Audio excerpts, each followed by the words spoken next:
Hi అండి, welcome back to Leela's kitchen. మనం పూరీలు ఎప్పుడు మటన్తోని చికెన్తోని పూరీ కర్రీతోనే తింటాం. కానీ ఒకసారి ఇలా తిని చూడండి, బెల్లం పప్పుతో ఎంత బాగుంటాయో. నాకు చిన్నప్పటి నుంచి మా నాన్న చేసి పెట్టేవారు. ప్రతి పండగకి మా ఇంట్లో ఈ ఐటెం ఉండేది. ఇప్పటికీ నేను నెలకొక్కసారైనా మా ఇంట్లో ఈ వంట చేస్తూనే ఉంటాను.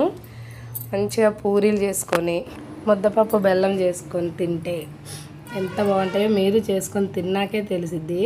నాకు తెలిసి ఇప్పటివరకు ఈ వంట ఎవరికి తెలియదని అనుకుంటున్నాను. మీకు తెలిస్తే చెప్పండి. ఏదైనా పండగ వచ్చిందంటే అందరి ఇళ్ళల్లో ఏవేవో పిండి వంటలు చేసుకునేవాళ్ళు. మాకు పండగ వచ్చినా రాకపోయినా వారానికి ఒకసారైనా మా నాన్న ఇలా బెల్లం పప్పుతో మంచిగా చేసి పెట్టేవారు. ముందు పప్పు ఒక గ్లాస్ పప్పు తీసుకొని గ్లాసున్నర వాటర్ పోసుకొని పప్పు మెత్తగా ముద్దపప్పులాగా ఉడకబెట్టుకోవాలి. అందులో కొంచెం సాల్టు మంచి ఇంత బెల్లం వేసుకొని బాగా కలిపి పక్కకు పెట్టుకోవాలి. పప్పు అయితే రెడీ అయిపోయింది.